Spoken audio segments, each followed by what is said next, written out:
কথা যেহেতু মনে পড়েছে দিল দিয়া শুনেন, আমরা ঘটনার দিকে যাব না। আল্লাহর রাসূল চাঁদা কালেকশন করতে লাগলেন, দেওয়া পয়সা জিহাদ যুদ্ধ হবে। যুদ্ধের ফান্ডে কিছুই নাই, সকল সাহাবীরা নিজের মতো করে দিতে লাগলেন, যে যা পারেন দিতে লাগলেন। মহিলারা নাকের ফুল, কানের দুল সব খুলে খুলে দিতে লাগলেন। ব্রেসলাইট, গড়ে যা আছে সব আল্লাহর রাসূলের হাতে উঠাইয়া দিতে লাগলেন। দেখা যায় যুদ্ধের ময়দানে আল্লাহর রাসূলের হাতে কোনোভাবেই নারীরা পিছনে না, পুরুষেরা যা দিচ্ছে নারীরাও কাঁধে কাঁধ মিলিয়ে তা দেওয়ার চেষ্টা করল। একজন মহিলা ওই জায়গায় বসা ছিলেন, চোখ বন্ধ করে চোখের পানি ছেড়ে কান্না করে ডাক দিয়া বলেছেন, আল্লাহ, আল্লাহর রাসূলের হাতে যে যা পারে তা দিয়ে দেয়, আমার কাছে যে কিছুই নেই, আল্লাহ তুমি যে আমাকে কিছুই দিলা না। এই কথা বলে চোখের পানি ছেড়ে বাড়িতে পৌঁছে গেলেন। ঘরের ভিতরে গিয়ে দেখেন এক টুকরা রুটি আছে মাত্র, ইফতার করবার মতো এক টুকরা রুটি আছে, আর কিছুই নাই। তার ঘরে কোনো সম্পদ নাই। বিছানার উপরে তার একটা ছোট্ট বাচ্চা আছে, ওটাকে কোলে উঠাইয়া নিলেন, শান হয়ে গেলেন। রাস্তায় গিয়ে আবু বকরের সঙ্গে দেখা। আবু বকর বলছেন, মহিলা দৌড়াও কই? মহিলা বলছেন, আবু বকর আজ আমাকে বাধা দিও না, আমি আল্লাহর রাসূলের কাছে যাই। সেরা কাপড় কুলে ছোট্ট বাচ্চা। আবু বকর চিন্তা করেছে ওই মহিলা বোধহয় আল্লাহর রাসূলের কাছে কোনো জিনিস চাইতে যায়, ভিক্ষা চাইতে যায় অথবা পয়সা চাইতে যায়। আবু বকর বলছেন, বোন রে গিয়ে কোনো লাভ নাই, আজ আল্লাহর রাসূল তোমাকে কোনো জিনিস দিতে পারবে না, কারণ নবীজি তো সাহাবীদের কাছে হাত পেতে বসেছেন। মহিলা বলছেন, আবু বকর রে, আমি আল্লাহর রাসূলের কাছে কোনো জিনিস চাওয়ার জন্য আজকে যাই না, আমি যুদ্ধের ময়দানে আমার রাসূলকে সহযোগিতা করবার জন্য চলে যাই। আল্লাহু আকবার। আমার বন্ধুগণ, এক পর্যায়ে কিছু দূর যাওয়ার পরে ওমরের সঙ্গে দেখা। ওমর বলছেন, মহিলা দৌড়াও কই? আল্লাহর রাসূলের কাছে যাই, গিয়ে কোনো লাভ নাই, রাসূল তোমার জন্য কোনো সহযোগিতা করতে পারবেন না, কারণ নবীজি হাত পেতে বসেছেন সাহাবায়ে কেরামের সঙ্গে। সামনে ডাক দিয়ে বলছে, আমি রাসূলের কাছে কিছু চাওয়ার জন্য যাই না, আমি যাই আল্লাহর রাসূলকে সহযোগিতা করবার জন্য। কথা সংক্ষেপ। এক পর্যায়ে সাহাবীদের ভিড় ঠেলে আল্লাহর রাসূলের সামনে মহিলা পৌঁছে গেলেন। মহিলা পৌঁছে যাওয়ার পরে সবাই মনে করছে পাগল, ভিক্ষা চায়। আল্লাহর রাসূল বলছে, তুমি ভিড় ঠেলে কেন এসেছ? আজ আমি তোমাকে তো কোনো সহযোগিতা করতে পারবো না। মহিলা চোখের পানি ছেড়ে বলছেন, ইয়া রাসূলুল্লাহ, আমার জীবন সব আপনার জন্য উৎসর্গ কুরবান করে দিলাম। আজ আমি আপনার কাছে কোনো জিনিস চাইতে আসি নাই, আজ এসেছি ইয়া রাসূলুল্লাহ, ইয়া হাবিবাল্লাহ, আমি এসেছি আপনাকে কিছু সহযোগিতা করতে চাই। আল্লাহর রাসূল বলছেন, কি সহযোগিতা করবে? ইয়া রাসূলুল্লাহ, আমি ঘরে কোনো জিনিস পাইলাম না, এই মুহূর্তে ঘরের ভিতর থেকে আমার সন্তানটাকে নিয়ে এসেছি। দুনিয়ার জমিনে সবাই মিলে দান করে, খায়রাত করে, সাদাকা করে, আমি পারলাম না, আমি আমার কুলের সন্তানটাকে নিয়ে এসেছি। এই মুহূর্তে যুদ্ধের ময়দানে, যুদ্ধের ফান্ডে আমি আমার সন্তানটাকে দান করে দিলাম। আল্লাহু আকবার বলেন। আমার বন্ধুগণ, কথাগুলো দিল দিয়ে শুনেন, কি বলতে চাই। আল্লাহর রাসূল বলছেন, কি বলতে চাও মহিলা বলো? ডাক দিয়া বলছেন, ইয়া রাসূলুল্লাহ, আপনার কাছে বলতে চাই, আমার স্বামী আপনার একজন সাহাবী, তিনি যখন যুদ্ধের ময়দানে আপনার ডাকে সাড়া দিয়ে জিহাদে চলে যান। ইয়া রাসূলুল্লাহ, আমার স্বামী যখন যুদ্ধের ময়দানে চলে যায়, ওই সময় আমি ছিলাম প্রেগন্যান্ট, আমি ছিলাম গর্ভবতী। আমার স্বামী আমাকে বলেছিলেন, স্ত্রী রে, আল্লাহর রাসূলের ডাকে সাড়া দিয়ে আল্লাহর দ্বীনের জন্য জীবন দিতে যাই। ওই স্ত্রী, আমি যদি মরে যাই, শাহাদাত যদি কবুল নসিব হয়ে যায়, তুমি একজন শহীদের স্ত্রী হয়ে যাবে, তার চাইতে বড় মর্যাদার পৃথিবীতে আর কিছু হতে পারে না। তোমার পেটে আমার একটা আমানত আছে, ছেলে হবে না মেয়ে হবে জানতে পারলাম না। যাই হোক না কেন, আমি যেই রাস্তায় চলে যাই, তুমিও আমার সন্তানটাকে সেই রাস্তায় দান করে দিবা। পড়েন না সুবহানাল্লাহ। ইয়া রাসূলুল্লাহ, আমার স্বামী আপনার ডাকে সাড়া দিয়ে যুদ্ধের ময়দানে চলে গেলেন, শহীদ হয়ে গেলেন। আমি শহীদের স্ত্রী হয়ে গেলাম। কিছুদিন পরে আমার একটা পুত্র সন্তান জন্ম নিল। ইয়া রাসূলুল্লাহ, যেই সন্তানকে নিয়ে আমি আজ এসেছি ওই সন্তানটাই ওই দিনের সন্তান। আল্লাহর পয়গম্বর, আপনি যখন চাঁদা কালেকশন করতে লাগলেন, ওই সময় সবাই দিতেছে, নারীরাও তাদের মন মতো ইচ্ছা মতো দিতে পারে। আমি দেখলাম আমার শরীরে দেওয়ার মতো কিছুই নাই। ঘরে যাওয়ার পরে দেখলাম, ইয়া রাসূলুল্লাহ, কয়েকদিন হয়ে গিয়েছে আমার ঘরে খাবার নাই, এক টুকরা মাত্র রুটি আছে, ইফতার করা ছাড়া আর কিছুই নাই। আমি যখন চিন্তায় পড়ে গেলাম, আমি কিছুই দিতে পারলাম না। ও পয়গম্বরে আরবি, আমার এমন সময় চোখ পড়েছে বিছানার দিকে, আমার স্বামীর কথা মনে পড়ে গিয়েছে। এই জন্য স্বামীর কথা মনে যাওয়ার পরে, মনে হয়ে যাওয়ার পরে মনে হলো সব থেকে বড় সম্পদ আমার সন্তান তো এখন বড় হয়ে গেছে, হাঁটতে পারে, দাঁড়াতে পারে। ইয়া রাসূলুল্লাহ, স্বামীর কথা মনে পড়েছে। স্বামী বলেছেন সন্তানটাকে এই পদে দিয়ে দেওয়ার জন্যে। আমি আমার সন্তানকে কুলে উঠাইয়া আপনার দরবারে নিয়ে এসেছি। এই মুহূর্তে সন্তানটাকে যুদ্ধের ফান্ডে আমি দিয়ে দিলাম। আল্লাহ রাসূল আশ্চর্য হয়ে গেলেন, সাহাবায়ে কেরাম আশ্চর্য, এই মহিলা পাগল কিনা, কি বলতে চায়, কি বলতে চায়? আল্লাহর রাসূল বলছেন, মারে বলো এই বাচ্চাকে নিয়ে আমি কি করব? এই বাচ্চা যুদ্ধের ময়দানে শত্রুর মোকাবেলা করতে পারবে না, অস্ত্র ধরতে পারবে না। আর যুদ্ধের ময়দানে যেই সাহাবীরা অসুস্থ হয়ে যাবে তাদের চিকিৎসাও দিতে পারবে না, নার্সিংয়ের কাজও করতে পারবে না। এই বাচ্চাকে নিয়ে তর বিপদে, তাকে কুলে নিয়ে হাঁটতে হবে, একে নিয়ে আমি কি করব? মহিলা দাঁড়িয়ে গেলেন, চিৎকার করে বলছেন, ইয়া রাসূলুল্লাহ, আমি জানি আমার সন্তান যুদ্ধের ময়দানে অস্ত্র ধরতে পারবে না, এটা আমি জানি। আমার সন্তান কাফেরের মোকাবেলা করতে পারবে না, তাও জানি। আমার সন্তান সেবা শুশ্রূষা করতেও পারবে না, তাও জানি। কিন্তু ইয়া রাসূলুল্লাহ, আপনাকে আমার জীবনের চাইতে বেশি ভালোবাসি। সবাই যখন দান করে আমার কিছুই ছিল না, এই জন্য আমি জিহাদের ফান্ডে সন্তানকে দিয়ে দিলাম। আপনি তো সাধারণ কোনো সেনা প্রধান না, যুদ্ধ হবে দূরে দূরে, আপনি মদিনায় বসে থাকবেন, আপনি এসি রুমে বসে বসে ঘুমাবেন, এমন তো হতে পারে না। ইয়া রাসূলুল্লাহ, যুদ্ধ যেখানে হবে আপনিও তো সেখানে সাধারণ সৈনিকের সঙ্গে ছুটে যাবেন। কাফেরেরা আপনার বড় দুশ্মন, ওরা আপনাকে দেখলেই আপনার দিকে তীর মারবে, নেজা মারবে, বল্লম মারবে, ইট পাটকেল নিক্ষেপ করবে। ইয়া রাসূলুল্লাহ, যেই দিক থেকে তীরগুলা বেশি আসবে ওই দিকে আমার সন্তানটাকে ঢাল বানাইয়া আপনি ধরে রাখবেন। তীরগুলো এসে আমার সন্তানের কলিজা বেদ করে পিছন দিকে বের হয়ে যাবে, আমার সন্তান চিৎকার করে শহীদ হয়ে যাবে। আর আমার সন্তানের শাহাদতের মাধ্যমে আমার কলিজার টুকরা বিশ্ব নবী বেঁচে যাবে। এর চাইতে বড় পাওয়া পৃথিবীতে আর হতে পারে না। আল্লাহু আকবার বলে। পুরা দুনিয়ার সেনাবাহিনী নিয়ে এদের বিরুদ্ধে যুদ্ধ করে জয়লাভ করতে পারবে না, কারণ তোমার সেনাবাহিনী যুদ্ধ করে যুদ্ধে জয়লাভ করলে প্রমোশন হবে না ডিমোশন হবে, বেতন বাড়বে কিনা। আর মুসলমানের সন্তানেরা প্রমোশন ডিমোশনের জন্য, বেতন বাড়াবার জন্য যুদ্ধ করে না, বরং তারা তাদের বন্ধু বিশ্ব নবীকে ভালোবেসে কলিজার টুকরা সন্তানকে যুদ্ধের ফান্ডে দিয়ে দেয়। এদেরকে দুনিয়ার জমিনে যুদ্ধ করে হারানো যাবে না।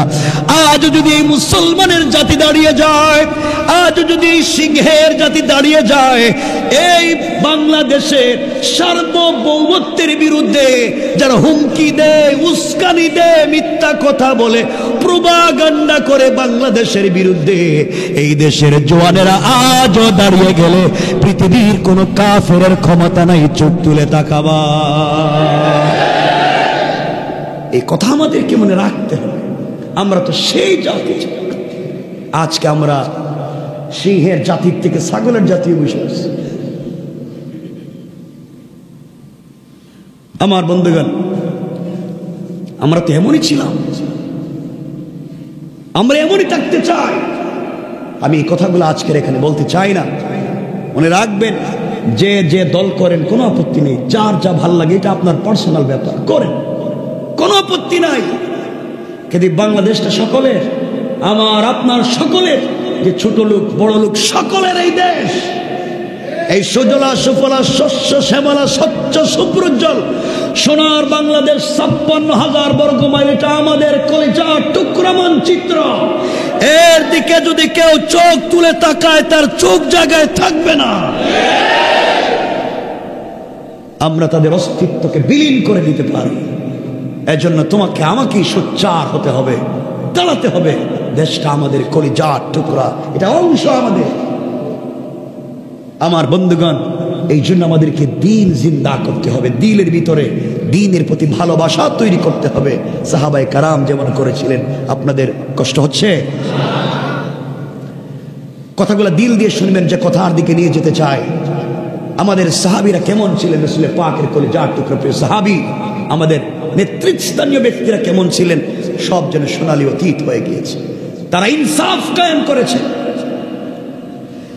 সাহাবায়ে কেরাম জিন্দেগিতে ইনসাফ কায়েম করেছেন, পুরো জিন্দেগিতে ইনসাফ কায়েম করেছেন। হযরত ওমর, নাম শুনেন নাই মনে হয়? দুই একজন নাম শুনছেন মনে হচ্ছে এটা আমাদের দেশের কোন ওমর মনে হয়, যে বাংলাদেশের টাকা বিদেশি নিয়ে বেগম পাড়ায় বাড়ি বানাইছে, এমন ওমর মনে হইতেছে।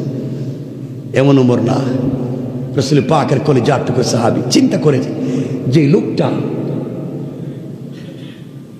লোকটা পুরো দুনিয়ার সব থেকে বড় কুখ্যাত যোদ্ধাদের একজন হযরত ওমর, যার সামনে কেউ দাঁড়িয়ে কথা বলতো না, যারে ভয় পাইতো ডাইরেক্ট আবু জাহেল। আবু জাহেল লিডারই করতো, কিন্তু ওমরের বড় ভয় পাইতো, কারণ অত কারো কথা শুনে না, হঠাৎ আবু জাহেলেরই মেরে দিব। এই জন্য কোনো পরামর্শে বসলে আগে ওমরের সাথে কথা বলতো, কারণ এই যে আবু জাহেল আর ওমর দুজনের নাম কিন্তু ওমর। আল্লাহু আকবার বললেন না? একজনের নাম ওমর ইবনুল খাত্তাব আর আরেকটার নাম ওমর ইবনুল হিশাম। আবু জাহেলের নাম ওমর, কিন্তু ইসলাম তার নাম দিয়েছে আবু জাহাল, মূর্খদের বাপ। তার বন্ধু ওমর ইসলাম বুঝতে পারলো, কিন্তু হে বুঝতে পারলো না। এজন্য ইসলাম তার নাম দিয়েছে আবু জাহাল, মূর্খদের বাপ। কিন্তু তার উপাধি ছিল আবুল হেকাম, হিকমতের লিডার। এত বুদ্ধি ছিল তার।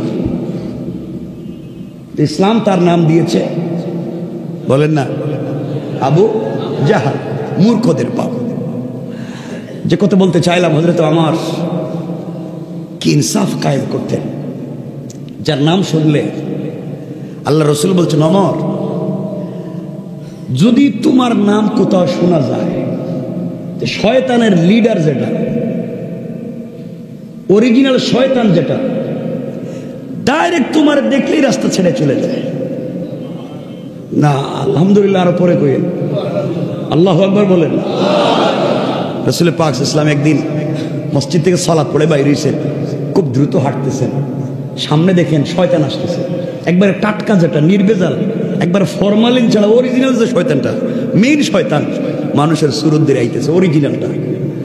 নবীজি বলে, যাক আসুক, আজকে কারে ধোঁকা দিতে যায় একটু দেখি, একটু কথাবার্তা বলি। অরিজিনাল শয়তান যেটা, যে আজাজিল ছিল, সে আসতেছে। নবীজি দেখলেন সেও আসে, রসুল দ্রুত গতিতে আসতেছে। রসুল তো নিচের দিকে তাকায় হাঁটতেছে। কিছু দূর হাঁটার পর দিকে শয়তানটা দেখা যায় না, অন্য রাস্তা দিয়ে শুধু দৌড়তেছে। আর দৌড়ে কেন দেখলাম আমার দিকে আসতেছে, দৌড়ে কেন, আশেপাশে তো কিচ্ছু দেখা যায় না। নবীজি বলেন, শয়তান দৌড়াস কেন? পিছনে একটু তাকান, পিছনে দেখেন। নবীজি পিছন দিকে তাকায়া দেখেন হযরত ওমর আসতেছেন। আল্লাহু আকবার বললেন না? আমাদের একজন লিডার ছিলেন, আমাদের একজন নেতা ছিলেন হযরত ওমর, যাকে দেখলে শুধু দুনিয়ার কাফেররা ভয় পাইতো না, শয়তান তাদের লিডারও রাস্তা ছেড়ে দিত। ওমরে শুধু যে শয়তান ডরাইতো এটা না, আমাদের রসুলের স্ত্রী, আমাদের মা যারা ছিলেন, আম্মা জান, এরাও ওমরে ডরাইতো। রসুলরে কোনো জিনিস বলবার আগে বলতো, ইয়া রাসূলুল্লাহ, ওমর যেন না জানে, তাহলে বেজার লাগিয়ে দেব। সকল স্ত্রীর একদিন রসুলকে ধরছেন, ইয়া রাসূলুল্লাহ, আমাদের খাবারটা একটু বাড়াইয়া দেন।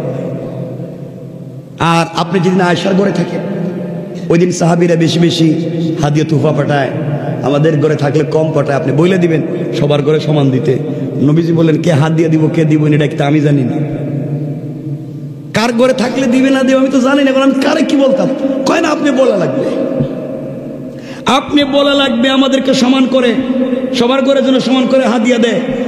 নবীজি বলেন আমি তো পারবো না।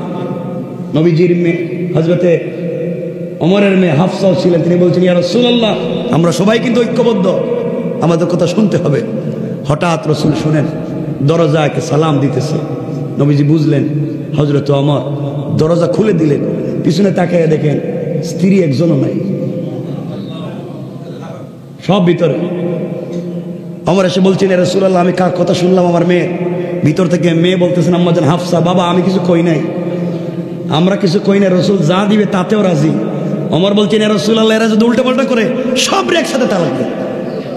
আল্লাহ আপনার জন্য এর চাইতে ভালো ভালো নারী দুনিয়া রেখে দিয়েছেন, আল্লাহু আকবার।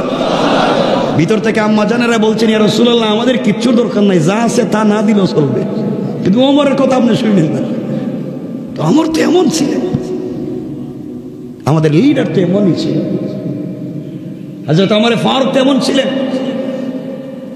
মদিনার মসজিদে ভাবে মসজিদে জুমার খুতবা দিচ্ছেন ওমর, একদিন জুমার খুতবা, হঠাৎ করে জুমার মিম্বরে দাঁড়িয়ে বলছেন ইয়া সারিয়া আল জাবাল, ও সারিয়া পাহাড়ের দিকে তাকাও, পাহাড়ের দিকে যাও, উপত্যকার দিকে নয় পাহাড়ের দিকে যাও। সাহাবায়ে কেরাম মসজিদের মুসল্লিরা চিন্তায় পড়ে গেল ব্যাপার কি। ওমর খুতবা দিতেছে, খুতবার আগে পরে কোনো অংশের সাথে সারিয়ার সম্পর্ক নাই। সারিয়া আজ থেকে কতদিন আগে পারস্যের বিরুদ্ধে যুদ্ধে চলে গেছে। সারিয়া বলে ওমর চিৎকার করে কেন? খুতবা শেষ হলো, ওমরকে জিজ্ঞাসা করা হলো ওমর সারিয়া বলে চিৎকার করেন কেন? ওমর বললেন সারিয়া তো যুদ্ধে মদিনার থেকে 800, 1000, 1200, 1400 মাইল দূরে। কত দূরে? 1200, 1400 মাইল দূরে যুদ্ধ করেন হযরতে সারিয়া। আর ওমর মদিনায়। টেলিফোন ছিল? টেলিফোনের লাইন ছিল? ওমর বলতেছেন আমি দেখলাম সারিয়া যুদ্ধের ময়দানে কোন দিকে যাবে চিন্তায় পড়ে গিয়েছে, পাহাড়ের দিকে না উপত্যকার দিকে। আমি দেখলাম কাফেরেরা সারিয়াকে তার সমস্ত বাহিনীকে ঘিরে ফেলতেছে মেরে ফেলবার জন্য। ওই জন্য আমি চিৎকার করে বলছি সারিয়া পাহাড়ের দিকে উঠো। সাহাবায়ে কেরাম কয়েকজন চিন্তা করে দেখেন তো, পাগলামির তো একটা লাইন। 1400 মাইল দূরে যুদ্ধ করে আর উনি মদিনার মিম্বরে চিৎকার করে। আচ্ছা 1400 মাইল দূর কি আওয়াজ যাওয়ার কথা? আপনারা তো আসতে বললেন, বলেন না যাবে? সাধারণ নিয়ম অনুযায়ী যাওয়ার কথা না। মদিনার মানুষ চিন্তা করলো দূর, যা কইছে তো কইছে, আমরা একটু পরীক্ষা করে দেখি। কয়েকদিন পরে তো সারিয়া যদি সত্যি বিজয় লাভ করে তো আসবেই। কিছুদিন পরে হযরতে সারিয়া বিজয়ী বেশে মদিনায় আসতেছেন। মদিনার উপকণ্ঠে সমস্ত মদিনার মানুষ অভ্যর্থনা জানাইতেছে আর ডাক দিয়ে বলতে সারিয়া সত্য কথা বলো তো, অমুক তারিখের অমুক জুমাবার তোমরা কি কোনো উমরের কথা শুনছো? সারিয়া বলছেন কসম রব্বে পাকের জাতের, ওই দিন তো আমরা পরাজয় বরণ করতাম, আমরা তো একবারে পরাজয়ের মুখে চলে গিয়েছিলাম। এমন সময় হযরতে ওমরের গর্জন চিৎকার শুনে আমরা পাহাড়ের দিকে গিয়েছি এবং যুদ্ধে জয় লাভ করেছি। আল্লাহু আকবার, জুড়ে বলেন। আমাদের লিডার কেমন ছিলেন, আল্লাহ তার আওয়াজকে কত দূর পৌঁছে দিয়েছে। কথায় কথা চলে আসে তো, হযরত ওমর এমন এক ব্যক্তি,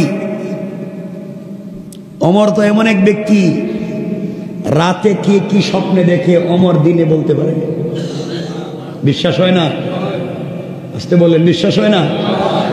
কথা তো বলছিলাম বলবো, কিন্তু আমাদের সময় কমে গেছে, মোটামুটি 15 হয়ে গেছে, সময় কমে যাচ্ছে না? আমার বন্ধুগণ কথাগুলো দিল দিয়ে শুনেন। এবার কি বলতে চাই, ওমর কেমন ব্যক্তি ছিলেন ওই কথাটা বলবার জন্য আপনাদেরকে বলতে চাই, মনোযোগ দিয়ে শোনেন। হযরতে আলী রাদিয়াল্লাহু তাআলা আনহু ওমরের খেলাফত কালে একদিন গভীর রাত্রে স্বপ্নে দেখে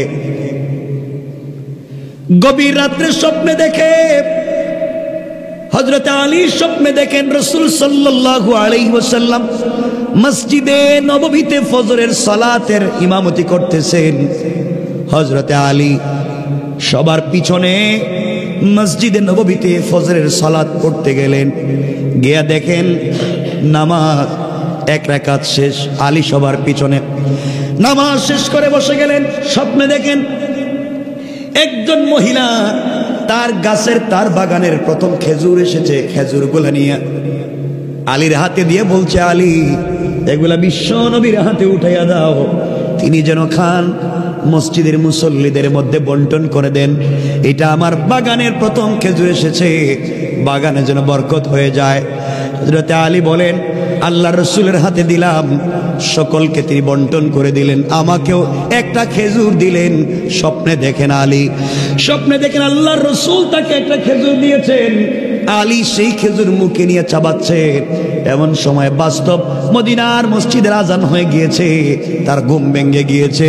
ঘুম ভেঙে যাওয়ার পরে দেখে রসুল স্বপ্নে তাকে যে খেজুর দিয়েছেন সেই খেজুরের স্বাদ আর দানা এখনো মুখে লেগে আছে। আল্লাহু আকবার।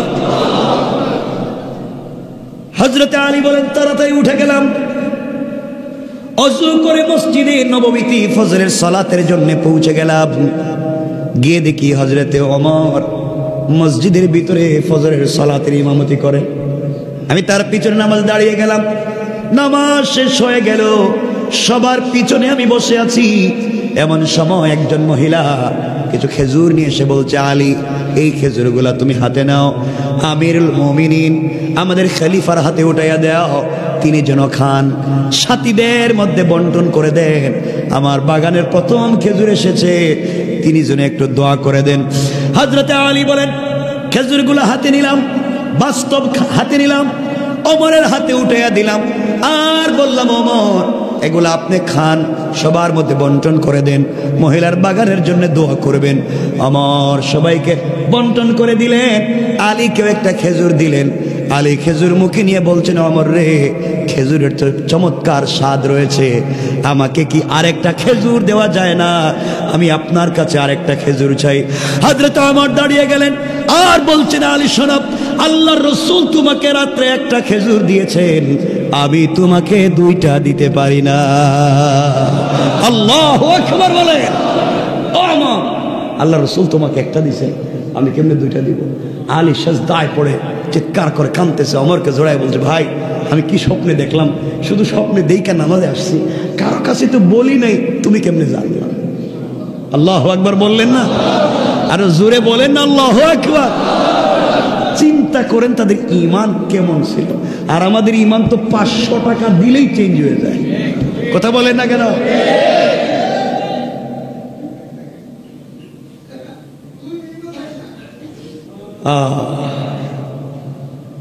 একবার বিগত সময় আমার উপরে যেভাবেই হোক মামলা করা হলো, বড় মামলা, ডিজিটাল একটা মামলা। আমি বলতেছি, কারো তো মাঠে ময়দানে কথা বলি, জুলমের শিকার তো কম হয়নি, অনেকগুলা। তো আমাকে উকিলের পরামর্শ দিল, হুজুর 500 কোটি টাকার আপনি উল্টা মামলা দেন, মানহানির মামলা। আমি বললাম, দেখো হেরা দিতে পারছে, আমি কথা বলি ময়দানে, আমার মামলা দিছে। ডিজিটাল অ্যাক্টে তো সাইবার ক্রাইম, আর আমি মামলা দিব ওদের কাছে। তো ওদের আল্লাহ আমাকে যে সম্মান দিচ্ছেন, এটা তো 500 কোটি টাকায় পাওয়া যাবে না, এটা তো আরো বেশি। আমি তাদের মতো মামলা দিতে পারি না। আল্লাহ আছে, আজকে আল্লাহ এমন আছে, আমাদের ইজ্জতকে আকাশ চুম্বি করে দিয়েছে, আর তাদেরকে বেইজ্জতির সঙ্গে দুনিয়া থেকে বিদায় করে দিয়েছে। রব তো এটাই বুঝে। রব বলেছেন, এভাবেই তুমি চলো, দ্বীনের পথে চলো, কোরআন সুন্নাহর পথে চলো। রব যদি ইজ্জত দিতে চায়, কেউ তাকে বেইজ্জত করতে পারে না। ইন্না মাআল উসরি ইউসরা, সকল কষ্টের পরে সুখ আছে। কে বলেছেন? তো কথা লম্বা করতে চাই না, অমরের কথা বলছিলাম। অমর কঠিন জিনিস ছিলেন। আমার বন্ধুগণ, যে কথার দিকে আপনাদেরকে নিয়ে যেতে চাই, লম্বা করতে চাই না, ওমর ফারুক রাদিয়াল্লাহু তাআলা আনহু এমন আমানতদার ছিলেন। আমরা শুধু সোনালী অতীতের দিকে যাই, আজ আমাদের কাছে এমন লিডার নাই। একবার হযরত ওমরের কাছে পৃথিবীর সব থেকে দামি পারফিউম এসেছে। অমরের স্ত্রী বলছেন, স্বামীরে কি করবেন? আমি এগুলো বন্টন করে দেব। অমর বলতে লাগলেন, বন্টন যেহেতু আমি করব। স্ত্রী বললেন, স্বামী আমার হাতে দেন, আমি এটাকে বন্টন করে দিই। আমার বলছেন, না না, আমার স্ত্রী বন্টন করতে পারবে না, আর কেউ দাঁড়াও। স্ত্রী ডাক দিয়ে বলছেন, স্বামী কেন নয়, আমি কেন বন্টন করতে পারবো না? অমর বলছেন, স্ত্রী রে, তুমি এই পারফিউম আতর বন্টন করতে গিয়া তোমার হাতে যদি সামান্য আতর লেগে যায়, আর এটা যদি তোমার বডিতে লাগাইয়া দাও, এটা তো পাবলিকের আমানত, পাবলিককে দেওয়ার জন্য এসেছে। তোমার বডিতে যদি এক জর্রা পরিমাণ লেগে যায়, আল্লাহর আদালতে তোমাকে জবাবদিহি করা লাগবে। আল্লাহু আকবার! এক ফুটা আতর বডিতে লাগলে বলতেছে আল্লাহর আদালতে জবাবদিহি করা লাগবে। আর আমাদের সুরেরা আমাদেরকে খাইয়া একবার শূন্য করে দিয়া বিদেশে বাড়ি বানাইয়া ছাড়ছে। চিন্তা করেন একটু, কেমন ছিল আমাদের লিডার, ইসলামটা কেমন ছিল সমাজে। আবার বন্ধুগণ, কথাগুলো দিল দিয়ে শুনেন কি বলতে চাই।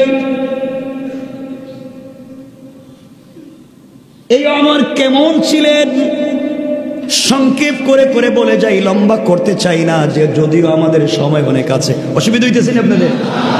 সময় কিন্তু আছে, কিন্তু আপনাদের কষ্ট হবে কি চিন্তা করে বেশি বেশি। একটু হাত তুলে আমরা দেখেন তো, দেখি কার কার কষ্ট হইতেছে এই পর্যন্ত। দেখছেন কষ্ট হইতেছে?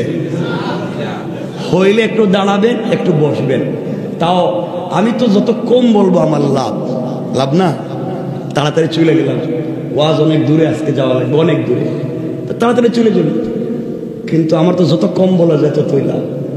বেশি বললে তো আপনাদের উপকার নাকি? অসুবিধা হচ্ছে? অসুবিধা হচ্ছে না, বেশি বলবো না, শুধু শুনেন আমাদের সোনালী দিনগুলা কেমন ছিল।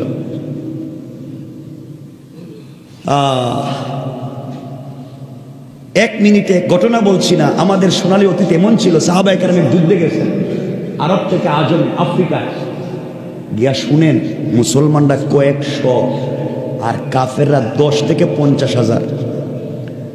লিডারের কাছে এসে বলছেন, লিডার, যার বিরুদ্ধে যুদ্ধ করতে আইছি হেরা তো কয়েক হাজার, আমরা যে কয়েকশো, ওরা তো পিষে আমাদেরকে মেরে ফেলবে। তিনি বলছেন, আমার সাথে আসো, নদীর পাড়ে আসো। নদীর পাড়ে এসে যেই নৌকা দিয়া, যেই জাহাজ দিয়া ওই পারে গেছিলেন, সবগুলো আগুন ধরে গেছে। ওরা নাকি, আপনি জ্বালাইয়া দিতেছেন কেন? জ্বালাইয়া দিলাম এই জন্য, তোমরা ভয় পাচ্ছ। ওরা শত শত লাখ লাখ হাজার হাজার, আমরা কয়েকশো, ওদের বিরুদ্ধে পারবো না, এই জন্য জ্বালাইয়া দিলাম। যুদ্ধ যদি আরম্ভ হয় তোমরা এই নৌকা দিয়ে পলায়ন করতে পারো। এখন জ্বালিয়ে দিলাম, পিছনে আমাদের সাগর আর সামনে কাফের, হয়তো জয়লাভ করব নচেত মরব, পিছনে যাওয়ার কোনো সুযোগ নাই, কারণ রব আমাদের সাথে আছেন। আল্লাহু আকবার! সব জ্বালায় দিচ্ছে, পিছনে যাওয়ার। আর আমাদের লিডারেরা কর্মীদেরকে গুলি বন্দুকের সামনে ফেলে দিয়া এরা সবার আগেই ভাগে।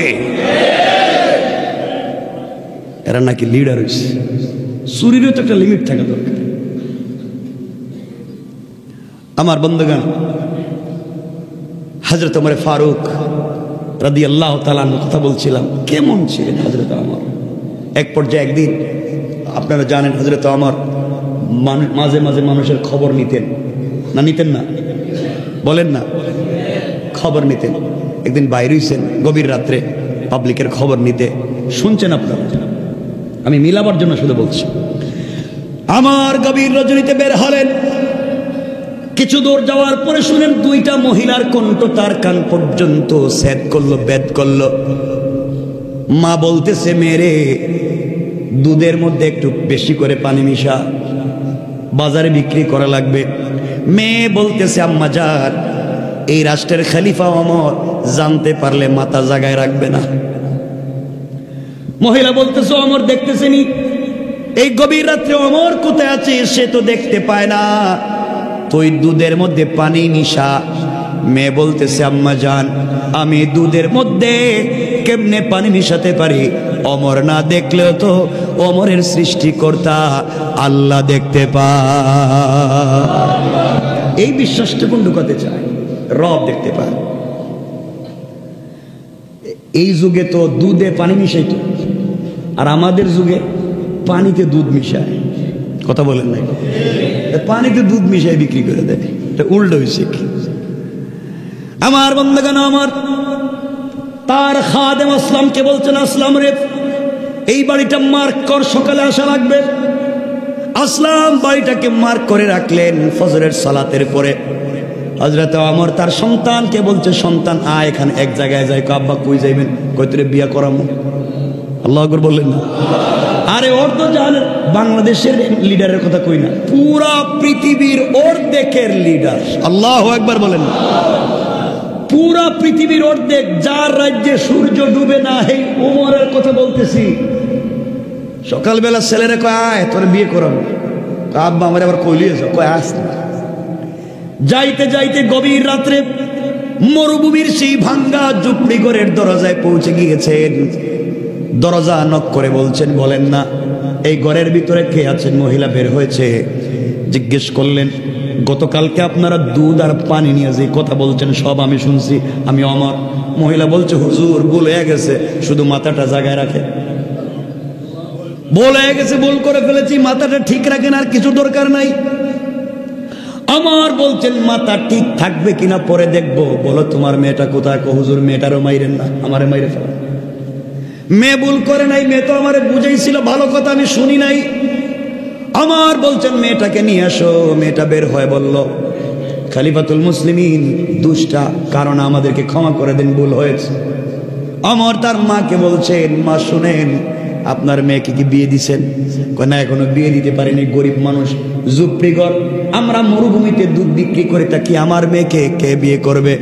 আমার বললেন, আমার ছেলে আব্দুর রহমানকে নিয়ে এসেছি, আপনার মেয়েটাকে আমার ছেলের জন্য নিতে চাই। আল্লাহু আকবার বলেন। আমার ছেলের জন্য আপনার মেয়েকে? বলেন কি? আপনি খলিফা, অর্ধ দুনিয়ার খলিফা, আর আমি দুধ বিক্রি করে দুধে পানি মিশাই? এমন একটা মেয়েকে, এমন একটা মেয়েকে আপনি নেবেন?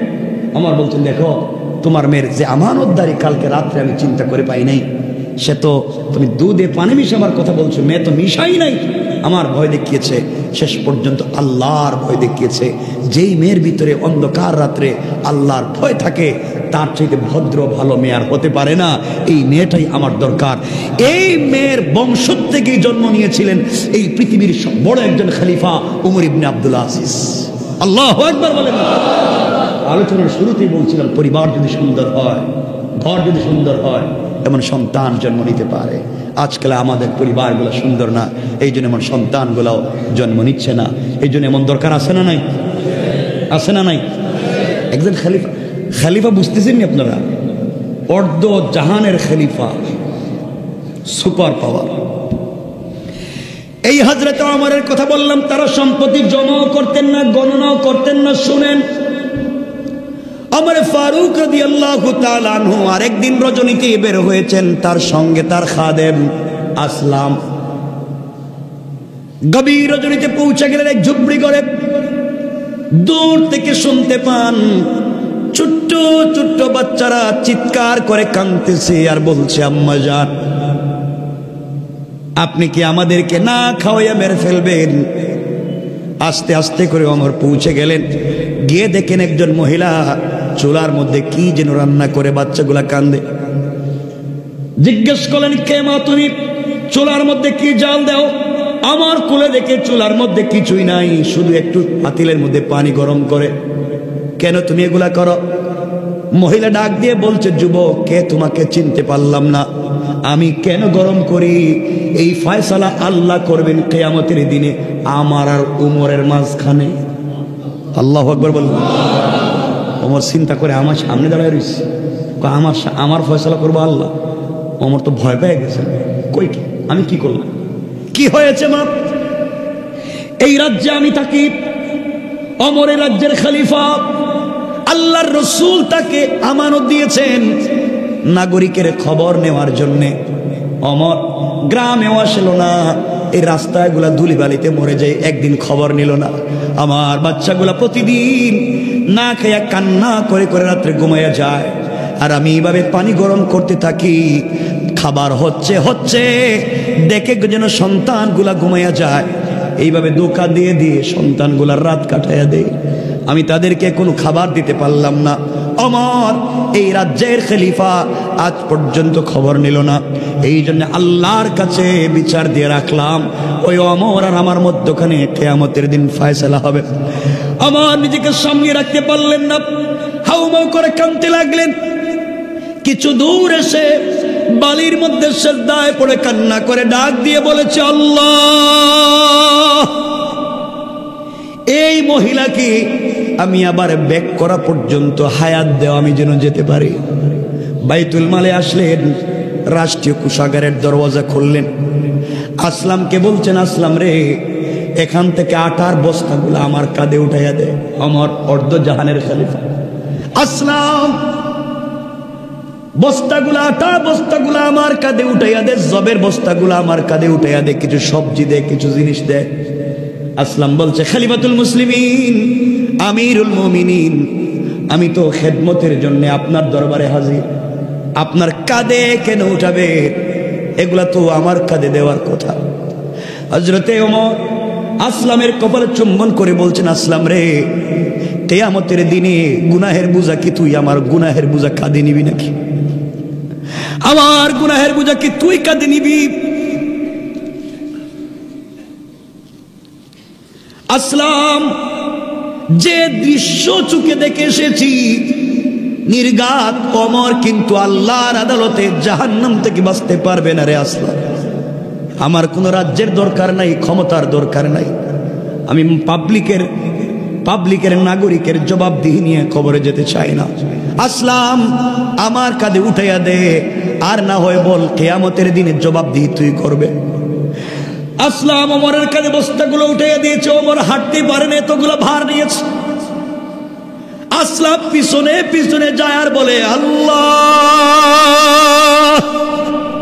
একটা বার তাকাইয়া দেখো, তোমার ওমর অর্ধ জাহানের খলিফা বিছানা ছেড়ে দিয়া, সব কি চেয়ার ছেড়ে দিয়া কোথায় যেন বস্তা নিয়ে যায়। যাইতে যাইতে মহিলার বাড়ির কাছে পৌঁছে গেলেন। গিয়ে বলছেন, মহিলা এই ঝুপড়ি ঘরের কাছে পৌঁছে গেলেন, গিয়ে বললেন, মারে তুমি বসো, আমি রান্না করি। মহিলাকে বসায়া দিলেন, নিজের হাতে রুটি তৈরি করলেন, নিজের হাতে রুটি বানালেন, নিজের হাতে গোশতগুলা বোনা করলেন, সন্তানগুলাকে ঘুম থেকে উঠালেন, আর নিজের হাতে তাদেরকে খাইয়ে দিলেন।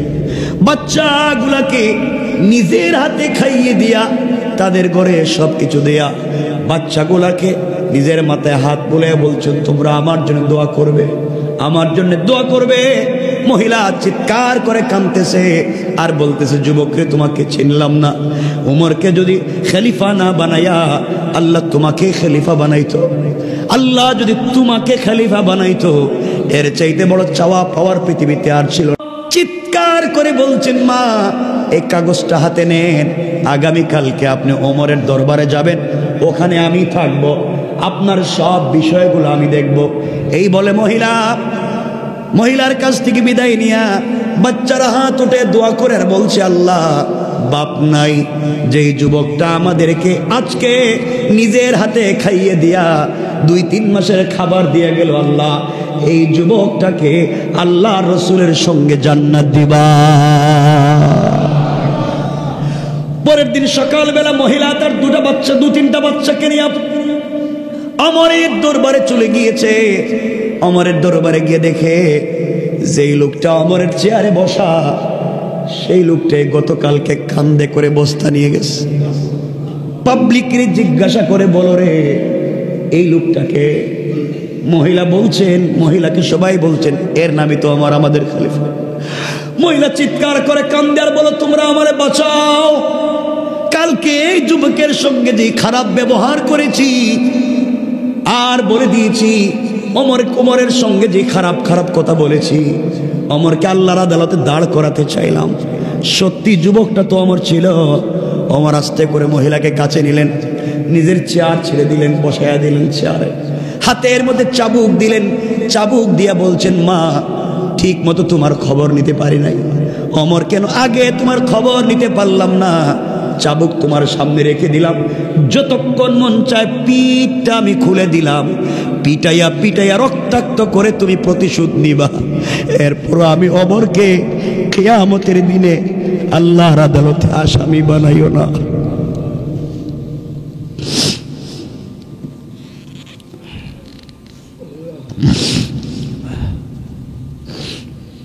মা চাবুক দিয়া যতক্ষণ মঞ্চে আপনি আমাকে আঘাত করেন, নির্যাতন করেন, ওমর কেন আপনার খবর ঠিক মতো নিতে পারলো না? কিন্তু আল্লাহর আদালতে আমাকে বিপদে ফেলাইয়া দিয়েন না। মহিলা কান্দে আর বলে, ওমর আমাকে ক্ষমা করে দিও। আমার বন্ধুগণ, লম্বা কথা সংক্ষেপ করে বোঝাতে চাই, ওমর কেমন মানুষ ছিলেন, আমাদের সোনালী অতীতগুলা কেমন ছিল, লিডারেরা কেমন আমানতদার ছিলেন, কেমন ভদ্র ছিলেন। সুতরাং এই বাংলাদেশ সহ গোটা দুনিয়াকে, বিশেষ করে বাংলাদেশকে সমৃদ্ধশালী সোনার বাংলাদেশ যদি বানাতে হয়, এমন ইনসাফওয়ালা আমানতওয়ালা রাষ্ট্র যদি তৈরি করতে হয়, একমাত্র উমরের মতো একজন খলিফার দরকার, রাষ্ট্রনায়কের দরকার। আমরা জুলুমের জায়গায় আরো জুলুম চাই না, আরেকজন আসবে আবার জুলুম করবে। আমরা সকল জুলুমের অবসান করে দিয়া এই জমিনে আল্লাহর দ্বীন কায়েম হয়ে যাক, চাই কোন ঠিক কিনা? আল্লাহ আমাদের কবুল করুক, সকলে পড়েন আমিন। আমার জন্য দোয়া করবেন, আর লম্বা করতে চাই না, আপনাদের জন্য দিল থেকে দোয়া থাকবে।